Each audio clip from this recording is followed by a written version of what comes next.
Thanks for being here. I'm Lulu Wong, and please welcome to the stage Grace Lee, Patty On, and I'm gonna pass this thing down. This is awesome.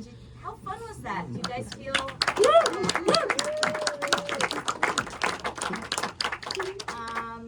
I think we're gonna have you guys ask a couple questions after, but I'll get us started. I feel like this film, when I first went into it, I thought it was gonna be a film about BTS, and it is, but it's so much more than that. It feels as much about the army as it is about BTS. Is that, Grace, for you, like when you started the idea for this, is that your intention? Was it always to be a dedication to army? Yes, it was always, well, first of all, thank you, and thank you all for coming. It was always going to be a film about the fandom, and through the personal stories of the fandom, of the army, we would sort of see how, BTS's trajectory and the evolution of the fandom would happen. But yeah, it was always going to be about the fandom. There's so many music documentaries, there's so many documentaries about BTS already. We really wanted to take it from this angle, and as fans ourselves, it felt like this was a story that hadn't been told, and we wanted to tell it. And just a show of hands, because I'm very new to this world, but who here is army? Who became army today? Who became army today? Became army, yeah.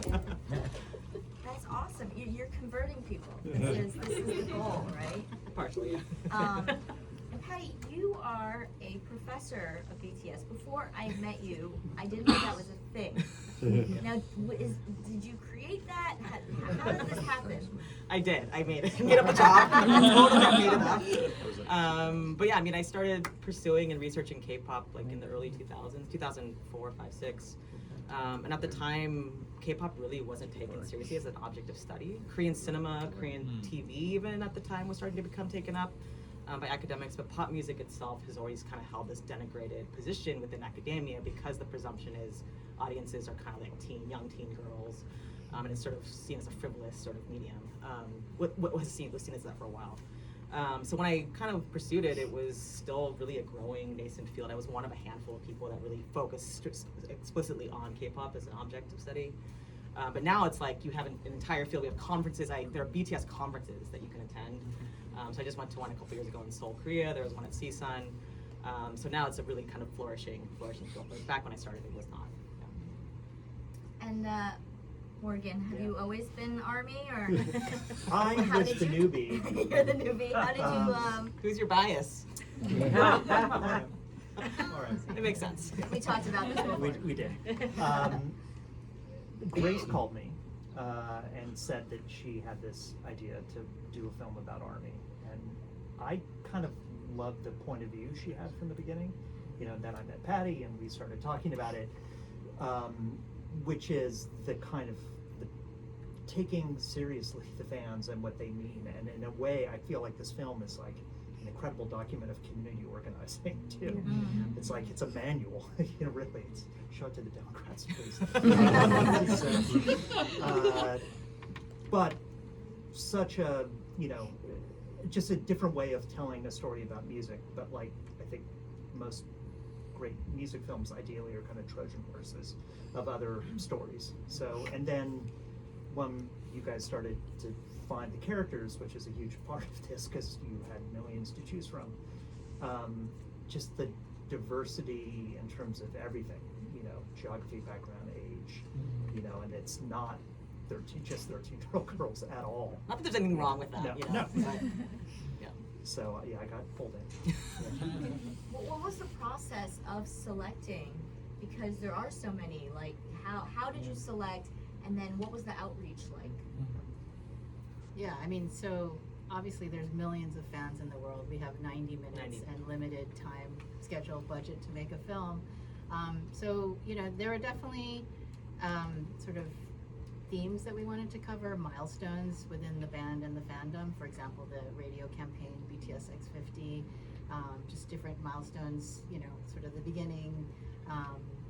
And, so there were characters that we had been following already online. For example, DKTV, you know, the lyrics explainers and the reactors. But there are also just, you know, we just wanted to meet fans who help tell this story. So for example, Deidre from Mexico City, we actually met her at a Jungkook showcase in Korea. She was walking around with a Mexican flag, you know, tied around her neck that said Mexicans for Jungkook, and we just started talking to her. A lot of people we just started, you know, meeting at, you know, in line at the parking lot or at concerts, but, you know, just like every documentary, you're constantly sort of doing the work of vetting people, talking to them, also, you know, letting them know who we are, that we're also, you know, have good intentions with the film.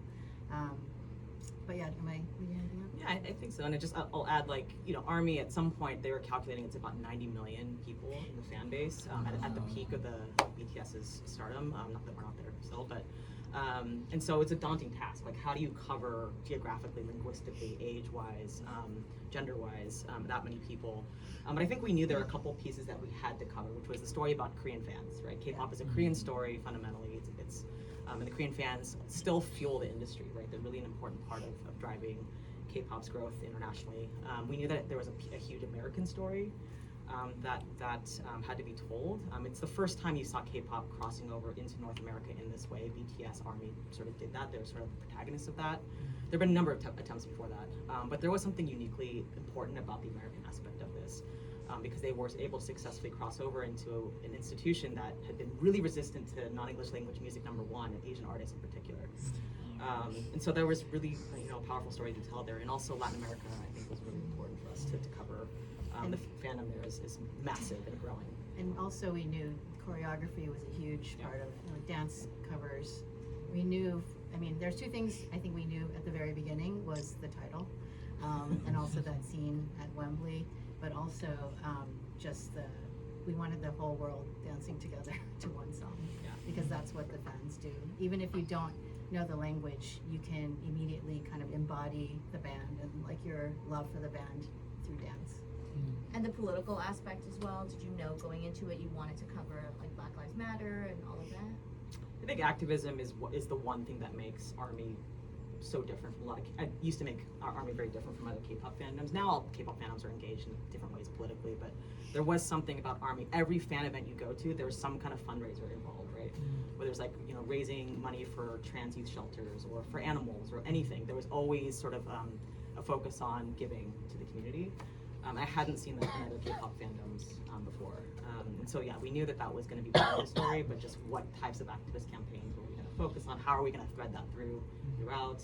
And so, yeah. And it ranges from, like, whether it's like the big Black Lives Matter campaign or like just small, like Jackie, the Dayton, Tennessee woman, you know, she does like food and toy drives for her community. So it can range on, you know, like she says, like anybody can organize themselves in the name of your love for this band.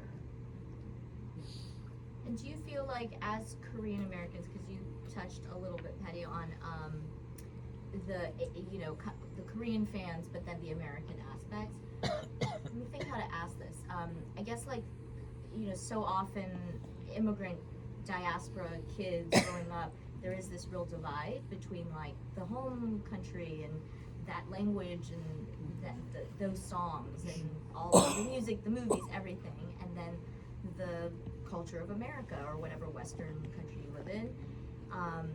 And there's like a real split, like a real divide. Like my parents don't know the stuff that I listened to growing up, and I don't know any of the movies. And in a way, I rejected it intentionally to try and assimilate. Do you feel like BTS and maybe K-pop in general, is that a big part of it for you guys? Does it help feel like there's more of a connection, a bridge to Korea? I mean, definitely. I mean, I grew up in the Midwest in the 80s, and nobody really understood what Korea was. So to sort of watch not just K-pop, but K-dramas, Korean cinema, K-food, everything at this point, it's been wild. And also one of the reasons why, you know, one of the reasons that sort of sparked the idea for the film was actually going to a BTS concert and just seeing like the diversity of the fandom and wondering like, how did this stadium full of 50,000 people start singing in unison in Korean? Like, what what brought us to this moment. Now we're in this other moment of K-pop demon hunters, and like it is totally changed from the moment when the film premiered at South by Southwest. We're in a completely different moment now. It keeps evolving, and that I think is, as Korean Americans, for me personally, it's just been this interesting ride to see how Korean culture has become, you know, sort of this important piece for the world. Yeah. I think for me, I grew up in the 90s, and I was sort of a late teen during the first generation of K-pop's sort of rise around the world. And at the time in the US, K-pop was distinctively a Korean American thing. Like, it was only, as far as I could tell, only Korean, like the Korean diaspora was listening to K-pop. Talking about like 1988, 99, 2000, right? And Korean Americans actually were sort of like that first generation of translators that were bridging Koreans with Korean Americans and non-Koreans into the music, right? So we saw Bangtan subs. They were not actually all non-Koreans there, but that first generation of Bangtan subs were all Korean American. And so Korean Americans were really sort of the linguistic bridge, the cultural bridge. And now K-pop is sort of left that, you know, I mean, it's like, you go to K-Con now and it's Asian, but it's super mixed, and it's not so much of a Korean diasporic phenomenon anymore, interestingly.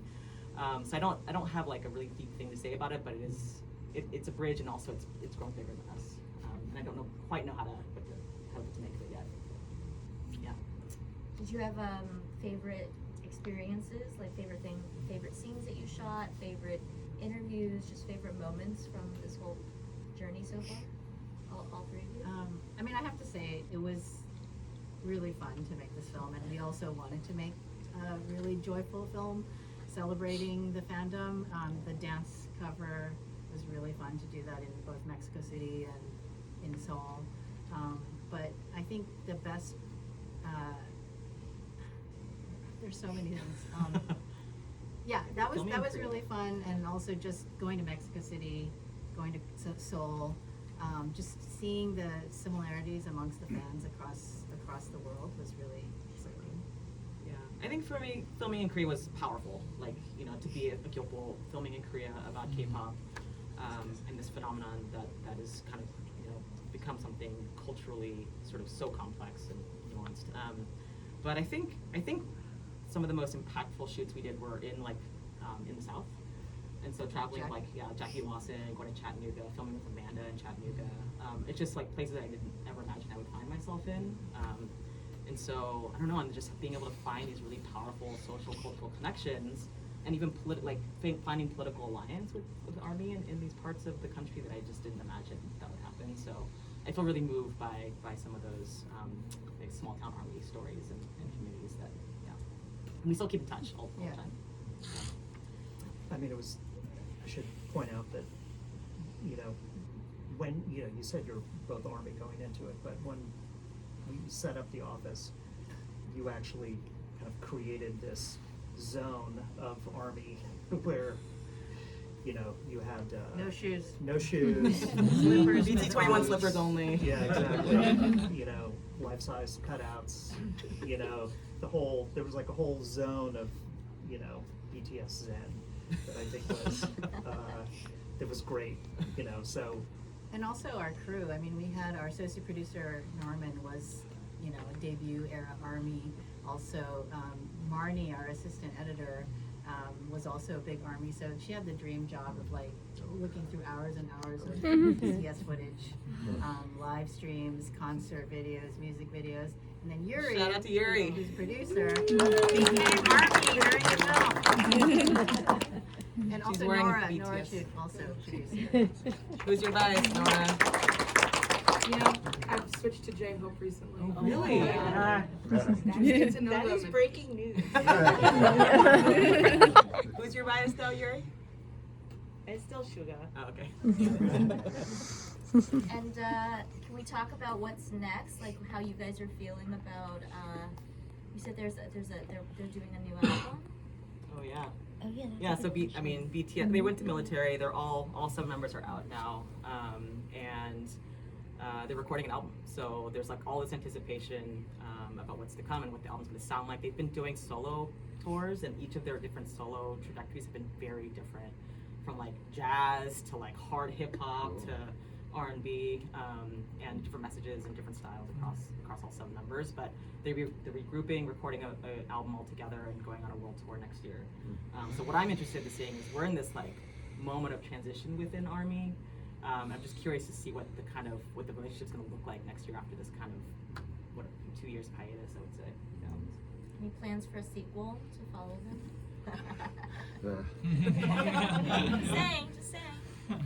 I mean, what's interesting is you guys started this moment when they were all in the military. So it was just a moment of, is ARMY gonna last? Like, what is ARMY without BTS in Yeah. a way? You know, that kind of a question. And I think what you discovered is ARMY's a lot without BTS right there in front of them. But I'm interested to see what happens when BTS is back. Right. Yeah. For You know, real. what that next era is gonna be of ARMY. The military break really created this opportunity to reflect back on how did we get here, and I'm really glad that we were able to capture this part of the history, because it is a historic band and it is a historic fandom, and it deserves like a treatment of as such. So yeah, I think it'll keep spiraling into something else, but at least we wanted to get the OG fans, the people who were there at the beginning when it was a struggle for so many people. I will say that also, whatever happens with BTS and ARMY, like next year when the group kind of goes on tour, it will be reflective of our political moment, right? So like our political moment is impacting K-pop in a lot of different ways, I mean, we can't have time to get into that yet. We can go talk outside over drinks, but I do think we'll see a lot of sort of what's happening kind of on the global political scale, sort of impacting the way that concerts move, the way that K-pop moves, the way that idols move across countries' borders. So it'll be pretty interesting to watch from that aspect as well. Any questions out there? We'll take some questions. Yeah, it's wonderful to think that this all just kind of happened grassroots. But my knowledge of like 98 Degrees, Crisscross, New Kids, Menudo, I mean, it all started with something putting a lot of money up to start the momentum. No disrespect to ARMY and what has come naturally from the popularity, but it just doesn't happen on a Thursday morning that a bunch of kids get together and it's suddenly a thing. So what brought this to be? Meaning, like, how did ARMY grow organically in this way? A lot of it is organic, but I'm sure that somebody put up front Oh, money yeah, to rent venues and do Yeah. promotion and marketing. I don't get a feel for that. I'm just kind of curious. Well, to fill that gap, I mean, there are sort of a couple record labels that really dominate the industry in K-pop. They're called the Big Three. And so since the late 90s, they've been the sort of dominant oligopoly in Korea. BTS grew out of a company that was sort of an outsider, a startup company called Big Hit Entertainment at the time. Now they're called HYBE, or they're part of a conglomerate called HYBE, but they were an outsider company that didn't have a lot of money or resources. And so they didn't have a relationship with the broadcasters in Korea. They were like really a scrappy upstart. And so that's actually why they were using social media to try to reach audiences, because they didn't have access to TV broadcasts, networks and whatnot. So they used YouTube, Twitter, and they were kind of the first group to do that actively and aggressively and like in a disciplined, sort of rigorous way. And that's how they kind of grew the audience outside of Korea, is that people were kind of finding them on social media by accident, because they were looking at other K-pop groups and then found them. So that's how they kind of grew. And ARMY, as you kind of saw in the film, were also outsiders themselves and saw their story in BTS as sort of, coming up from nothing. So, does that make sense? Yeah. Yeah.